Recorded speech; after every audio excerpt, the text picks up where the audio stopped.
শ্রদ্ধা জানাতে চাই স্বাধীন বাংলা ফুটবল দলের সাবেক অধিনায়ক যিনি ইন্তেকাল করেছেন জাকারিয়া পিন্টু। তার নামাজে জানাজা অনুষ্ঠিত হয়েছে। বাংলাদেশের ফুটবলের আরেক লিজেন্ডারি মানুষের আর কি বিদায় হয়ে গেল। এবং শুধুমাত্র লেজেন্ড না, আপনি যদি হিসাব করেন আমরা দেশ হিসেবে বাংলাদেশ, আমাদের একটা জাতীয় ফুটবল দল আছে, সেই ফুটবল দলের একেবারে প্রথম অধিনায়ক যদি আপনি হিসাব করেন তাহলে জাকারিয়া পিন্টু, একজন লেজেন্ডকে আমরা হারিয়েছি 81 বছর বয়সে। বহুদিন ধরেই তিনি নানান রকম জটিলতায় ভুগছিলেন। তার সঙ্গে আমরা বিভিন্ন সময় যোগাযোগ করার চেষ্টা করছি গত 1.5-2 বছরে, কিন্তু সেই সুযোগটা আসলে আর হয়ে ওঠে নাই শারীরিক অবস্থার কারণে।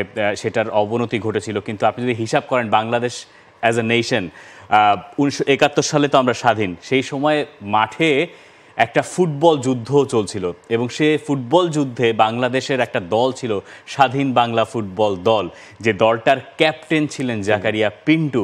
এবং ওই সময়ে দেশের এই পরিস্থিতির ভেতরে বিভিন্ন জায়গায় ফুটবল খেলে বাংলাদেশের পক্ষে সমর্থন আনার যে কাজটা তারা করেছিলেন, প্রতিটা ফুটবল দলের সদস্য তাদেরকে আমাদের মানে যতবার আমরা ফুটবল নিয়ে কথা বলবো, যতবার আমরা মেসি নিয়ে কথা বলবো, রোনালদো নিয়ে কথা বলবো, পেলেকে নিয়ে কথা বলবো, ম্যারাডোনাকে নিয়ে কথা বলবো, বাংলাদেশের যে একটা গর্বের ইতিহাস আছে, শুধুমাত্র গর্বের না, এরকম বোধহয় পুরো পৃথিবীতে আরেকটা খুঁজে পাওয়া যাবে কিনা যে তারা স্বাধীনতার জন্য ফুটবল খেলেছিল। যে কথাটা আসলে তিনি গেল 1-2 বছর আগে একটা ইন্টারভিউতে আমি ওনার পড়ছিলাম, যে তিনি বলছিলেন তিনি যা করেছেন সেটা আসলে পেলে ম্যারাডোনা বিশ্বকাপ জিততে পারে, বাট তারাও কখনো এই কাজটা করেনি। দেশের জন্য ফুটবল খেলা, সেই দলটার অধিনায়কত্ব করা, সেই কাজটাই তিনি করেছিলেন। দেখেন, তিনি কিন্তু হচ্ছে যখন পূর্ব পাকিস্তান এবং পশ্চিম পাকিস্তান আসলে এক ছিল, সেই সময়টাতেও কিন্তু তিনি পাকিস্তান দলে আসলে খেলেছিলেন। সুতরাং তার সেই ফুটবল ক্যালিবার নিয়ে ওই সময় থেকে আসলে কোনো ধরনের কোনো সন্দেহ ছিল না। যার যখন যুদ্ধ শুরু হয় তখন তিনি হচ্ছে মুক্তিযুদ্ধ করতে অন্য একটা জায়গায় ছিলেন। এরপর যখন ওই প্ল্যানটা হয় একটা ফুটবল দল গঠন করা, তখন ওনার থেকে আসলে বেস্ট এবং ক্যাপাবেল অন্য কেউ ছিল না যাকে আপনি সেই ক্যাপ্টেন্সিটা দিতে পারবেন। তিনি সেটাই নিয়েছিলেন। সেভাবে ইন্ডিয়াতে টানা কয়েক মাস থাকা, ম্যাচ খেলা, এরপর আপনার হচ্ছে গিয়ে সেখানেই বাংলাদেশের জন্য একটা জনমত তৈরি করা। ইনফ্যাক্ট বাংলাদেশের যখন পতাকা উড়াতে চায়নি ইন্ডিয়া, সেই সময়টাতে হচ্ছে ওনাদের যে বোল্ড স্টেটমেন্ট ছিল যে না, পতাকা উড়াতে না দিলে আমরা আসলে ম্যাচগুলো খেলবো না। এই সব কিছুরই অন্যতম নেপথ্যে ছিলেন এই জাকারিয়া পিন্টু। আমাদের যারা যারা মানে ফুটবলটাকে তৈরি করে দিয়েছে বাংলাদেশে এবং দেশকে স্বাধীন করে দিয়েছে, ওনারা সবসময় আমাদের অভিভাবক। অ্যান্ড উনি ইন্তেকাল করেছে ঠিকই, কিন্তু ওনার যে শিক্ষা, ওনার যে চেতনা, ওনার যে মূল্যবোধ, যেগুলো আমরা শিখেছি, ধারণ করেছি, এখন আমাদের দায়িত্ব থাকবে যে উনি যেন আমাদের কর্মের মাধ্যমে অমর হয়ে থাকে। জাকারিয়া পিন্টু, প্রতাপ শঙ্কর হাজরা, আমরা এই নামগুলো নিতে পারি। প্রতাপ শঙ্কর হাজরা আমাদের মাঝে এখনো আছেন এবং তিনিও জাকারিয়া পিন্টুর সঙ্গে তার একটা দূরত্বের কথা আমরা মাঝে মধ্যে শুনি। কিন্তু এইরকম একটা ঘটনার পরে আমার মনে হয় আমাদের এই ব্যাপারটা নতুন করে উপলব্ধি করার সময় এসে, যে স্বাধীনতার তো বহু বছর আমরা পার করে ফেলেছি, কিন্তু তারপরে এই যে এখন আস্তে আস্তে আমরা এই মানুষগুলোকে হারিয়ে ফেলছি, তাদের সঠিক ডকুমেন্টেশন এবং একই সঙ্গে তাদেরকে সম্মান জানানো যে ব্যাপারটা। আমার মনে আছে সবশেষ 2020-এর যখন গোল্ড কাপ হয়, সেই সময় স্বাধীন বাংলা ফুটবল দলকে আমরা দেখেছিলাম, পুরো দলকে একসঙ্গে স্টেডিয়ামে যারা ছিলেন ওই সময়টাতে।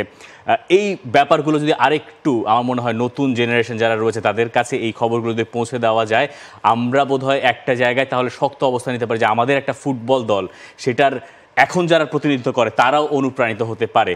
এবং ফুটবল আসলে কত বড়, কত শক্তিশালী এবং কত বড় একটা মাধ্যম। পৃথিবীর সবচেয়ে বড় ভাষা বলা হয় ফুটবলকে, তাই না? তো সেই হিসাব থেকে আমাদের স্বাধীনতার সূচনা লগ্ন থেকে আমাদের ফুটবল দলটা এইভাবে লড়ে যাচ্ছে, সেই গল্পগুলো আমাদের বোধহয় আরেকবার পৃথিবী থেকে বিদায় নিয়ে মানে বলার সুযোগ করে দিয়ে গেলেন জাকারিয়া পিন্টু। যখন দেখেন এই গেল কয়েক বছরে স্বাধীন বাংলা ফুটবল দলের কিন্তু একের পর এক সদস্যের, যেহেতু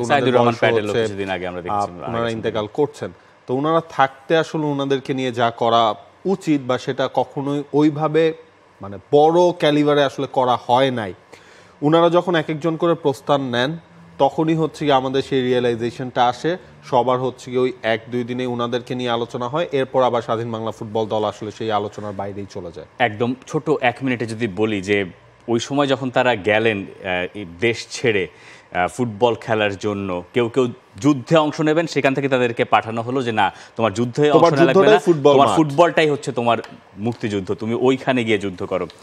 সেই সময় এই যে একটা তোষক কিনে নিয়ে আসা, একটা দল ঠিক করা, জার্সি ঠিক করা, কি জার্সি পরে তারা খেলবে, খাওয়া দাওয়া ঠিক রাখা, বিভিন্ন জায়গায় ম্যাচ খেলা, এবং ওই যে জাতীয় পতাকার যে ব্যাপারটা আপনি বলেন, এটা ইতিহাস যে জাতীয় পতাকা নিয়ে এই জাকারিয়া পিন্টুর, প্রতাপ শঙ্কর হাজরা ঢুকবেন, কিন্তু তারা বলছে না, জাতীয় পতাকা দেওয়া যাবে না, তাহলে তো একেবারে সরাসরি আমরা তোমাদের স্বীকৃতি দিয়ে দিলাম। কিন্তু তারা বলছেন না, আমরা জাতীয় সঙ্গীত বাজিয়ে জাতীয় পতাকা নিয়েই মাঠে ঢুকবো। এবং ওই ছবিটার ভেতরে জাকারিয়া পিন্টু আছেন, বিখ্যাত ছবি।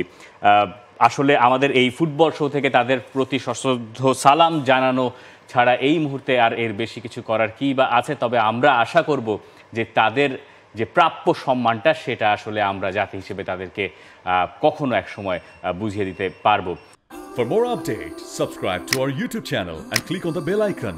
Follow us on Facebook and Instagram. Download T-Sports app to enjoy exciting games and highlights. Visit tsports.com.